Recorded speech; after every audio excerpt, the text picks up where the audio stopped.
The darker the night, the deeper the secrets hidden within. नमस्ते। आज हमारे पास जो सोर्सेज हैं वो लखनऊ के पास हुई एक कथित यूएफओ घटना से जुड़े हैं। जी, कुछ चश्मदीदों के बयान हैं, कुछ लोकल अफवाहें। हाँ, और बाद में जोड़ी गई कुछ कहानियां भी। देखिए, हमारा मकसद उस रात की डरावनी कहानी सुनाना नहीं है। नहीं, बिल्कुल नहीं। बल्कि हम इन सोर्सेज की चीर-फाड़ करके ये समझने की कोशिश करेंगे कि एक छोटी अजीब सी घटना एक बड़ी रहस्यमयी कहानी में कैसे बदल गई। एग्जैक्टली। ये एक तरह से एक मॉडर्न लोक कथा के जन्म की पड़ताल है। बिल्कुल। और ये इंटरेस्टिंग इसलिए है क्योंकि ये सोर्सेज हमें सिर्फ घटना के बारे में नहीं बताते। अच्छा। हाँ, ये हमें इंसानी मनोविज्ञान मतलब ह्यूमन साइकोलॉजी और समाज के बारे में भी बहुत कुछ बताते हैं कि हम कहानियां कैसे गढ़ते हैं। हाँ, जब कोई ऐसी चीज होती है जिसे हम समझ नहीं पाते तो हम उसे समझाने के लिए कहानियां बनाते हैं। इन सोर्सेज में हमें उसी प्रोसेस की एक झलक मिलती है। तो आज हम उस रात की सच्चाई से ज्यादा उस रात की कहानी की सच्चाई को समझने वाले हैं। सही कहा। तो चलिए कहानी के पहले हिस्से से शुरू करते हैं। वो चिंगारी जहां से ये सब शुरू हुआ। हमारे सोर्सेज हमें लखनऊ के बाहरी इलाके में ले जाते हैं। एक ठंडी रात, माहौल पहले से ही थोड़ा तनावपूर्ण बताया गया है। और इसी माहौल में 3 बच्चे थे, ईशान, अनय और रोहन। वो खेल रहे थे जब उन्होंने आसमान में कुछ बहुत अजीब देखा। और यहीं हमें कहानी का पहला जरूरी एलिमेंट मिलता है, गवाह। और गवाह बच्चे हैं। जी, कहानियों में अक्सर ऐसा होता है ना। हाँ, बच्चों की बातों में एक मासूमियत होती है, पर साथ ही उनकी कल्पना ज्यादा एक्टिव होती है। और वो चीजों से आसानी से डर भी सकते हैं। बिल्कुल। तो सोर्स के मुताबिक बच्चों ने आसमान में एक दहकती हुई लाल आग की गेंद देखी। पहली नजर में उन्हें लगा कि ये एक टूटता हुआ तारा है, जो कि एक नॉर्मल बात है। कोई भी यही सोचेगा। हाँ, पर फिर सोर्स एक बहुत ही डिसाइसिव मोड़ लेता है। वो कहता है वह वस्तु गिर नहीं रही थी, उतर रही थी नियंत्रण में। और ये एक बहुत बड़ा दावा है। बहुत बड़ा। और हमें यही रुककर सोचना चाहिए, ये नियंत्रण शब्द सोर्स में आया कहां से? क्या ये बच्चों का अपना एनालिसिस था या बाद में कहानी सुनाने वाले ने इसे जोड़ा? देखिए, एक डरा हुआ बच्चा किसी भी धीरे धीरे नीचे आती चीज को नियंत्रित समझ सकता है, क्योंकि वो उनकी उम्मीद के खिलाफ है। सही बात है। एक उल्कापिंड तेजी से गिरता है, जो चीज धीरे धीरे आए वो दिमाग में तुरंत किसी इरादे या टेक्नोलॉजी से जुड़ जाती है। तो ये एक ऑब्जेक्टिव फैक्ट से ज्यादा एक सब्जेक्टिव इंटरप्रिटेशन हो सकती है। ये बहुत इंटरेस्टिंग पॉइंट है।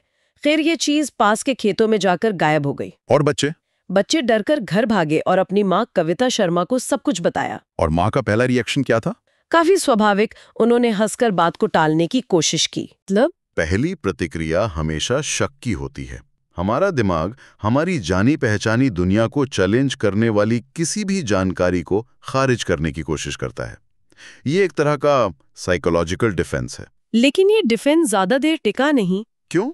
जब कविता ने बच्चों के कांपते चेहरे देखे तो उनका डर उन्हें असली लगा, और उन्होंने वो किया जो ज्यादातर लोग शायद नहीं करते। क्या किया उन्होंने?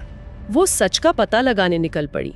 टॉर्च उठाई, अपने कुत्ते शेरू को लिया, अरे वाह, और मदद के लिए एक स्थानीय होमगार्ड यशवंत सिंह को भी साथ ले लिया। अब देखिए, कहानी का दायरा बढ़ गया। हाँ, अब ये सिर्फ बच्चों का वहम नहीं रहा। अब इसमें 2 वयस्क शामिल हैं और उनमें से एक कानून का प्रतिनिधि है।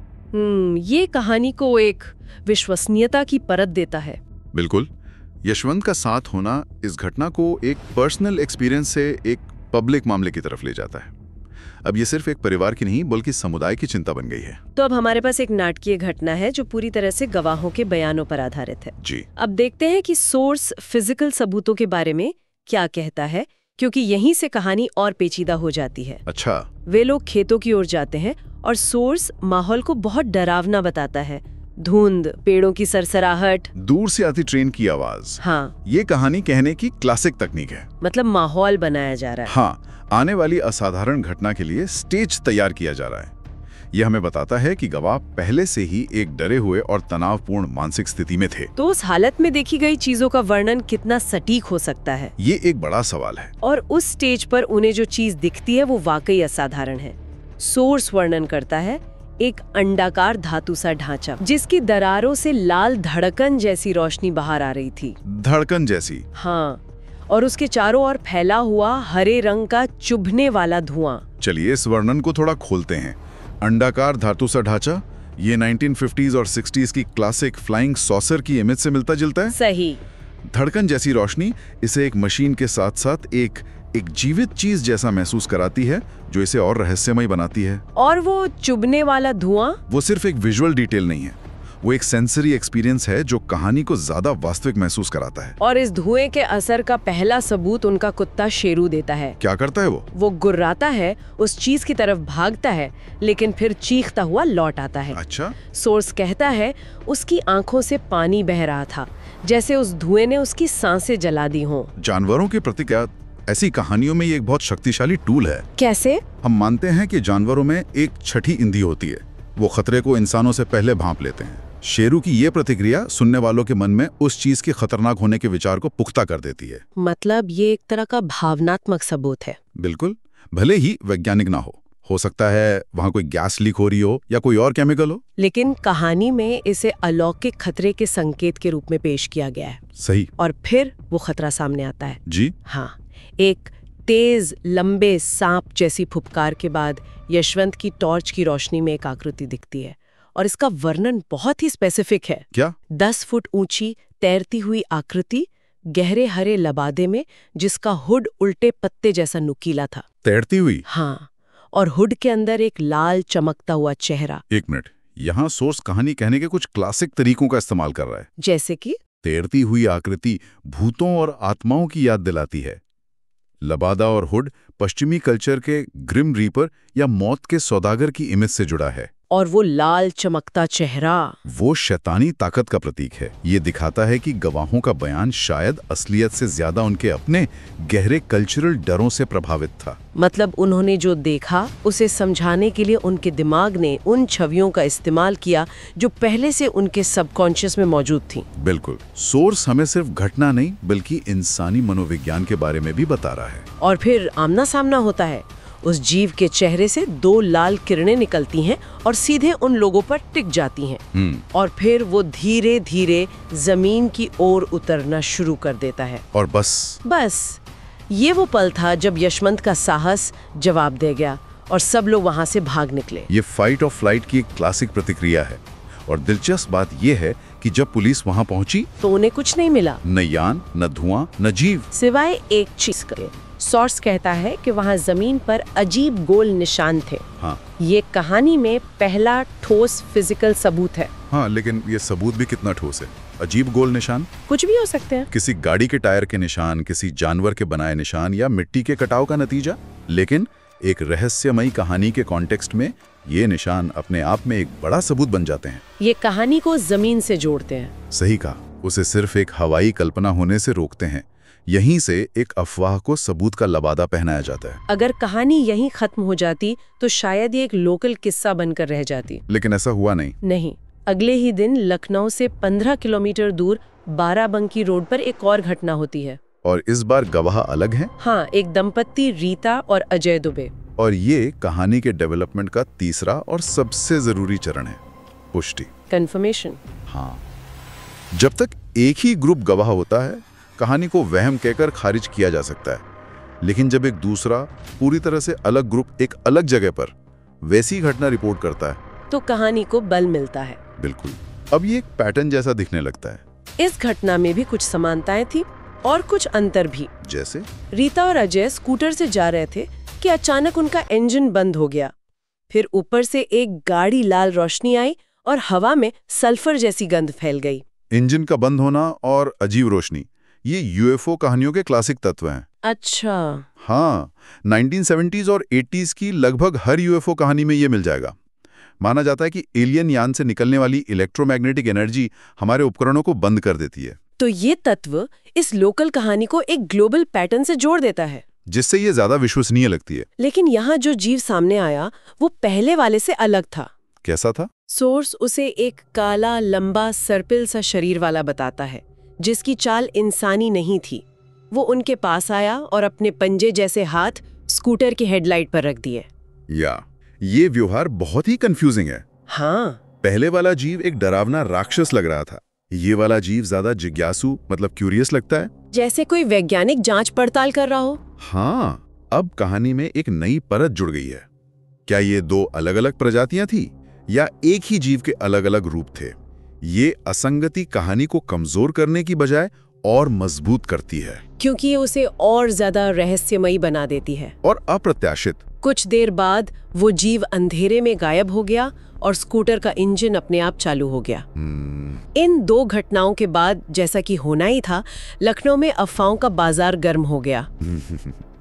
लोगों ने इसे टूटता तारा या गैस की प्रतिक्रिया जैसी बातें कहकर समझाने की कोशिश की। ये सामूहिक रूप से रहस्य को पचाने की कोशिश है। हाँ, जब कोई घटना हमारे यथार्थ के ताने बाने को तोड़ देती है तो समाज उसे फिर से सिलने की कोशिश करता है। चाहे कितने ही तर्कों का सहारा क्यों ना लेना पड़े। लेकिन इसी के पैरेलल एक और कहानी चल रही थी जो ज्यादा सनसनीखेज थी। हाँ, और वो कहानी थी सरकारी लीपापोती या कवर अप की। आ गया सबसे जरूरी हिस्सा। सोर्स बताता है कि कुछ पुराने सैनिकों ने फुसफुसाते हुए बताया कि सेना के कुछ अधिकारी उस रात गुप्त रूप से उन खेतों में पहुंचे थे। और ये कहानी का सबसे अहम मोड़ है। जब तक सेना शामिल नहीं होती, ये एक लोकल घटना है। लेकिन सेना का जिक्र आते ही ये कहानी नेशनल इंपॉर्टेंस की बन जाती है।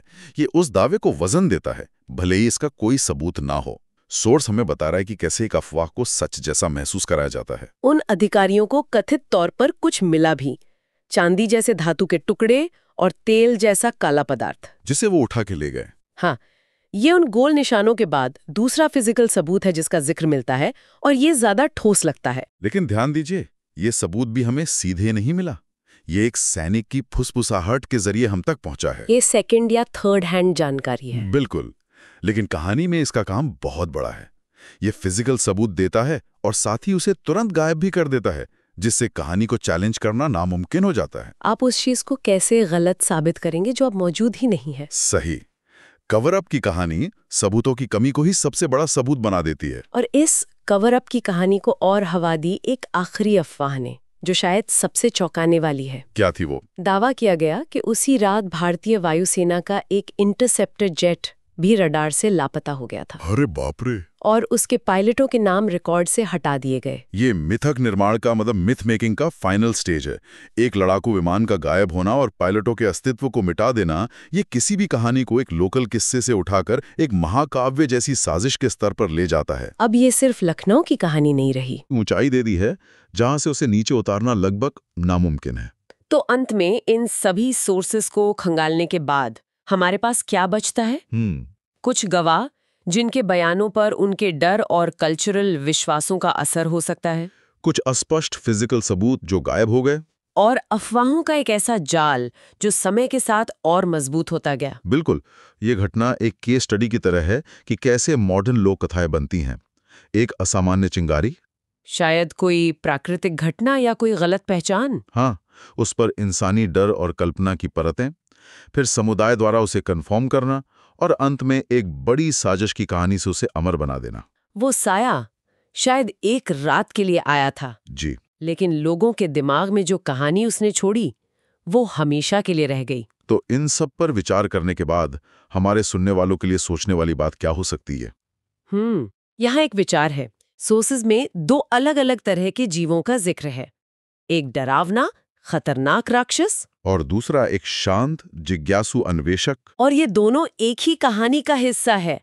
तो सवाल ये है, क्या ये दो अलग अलग आगंतुक थे, या ये हमारे ही दो अलग अलग प्रतिबिंब हैं? एक अज्ञात चीजों से हमारा डर, और दूसरा अज्ञात चीजों को जानने की हमारी गहरी जिज्ञासा। शायद उस रात खेतों में हमसे मिलने कोई नहीं आया था, बल्कि हम ही अपने डर और अपनी जिज्ञासा से मिले थे।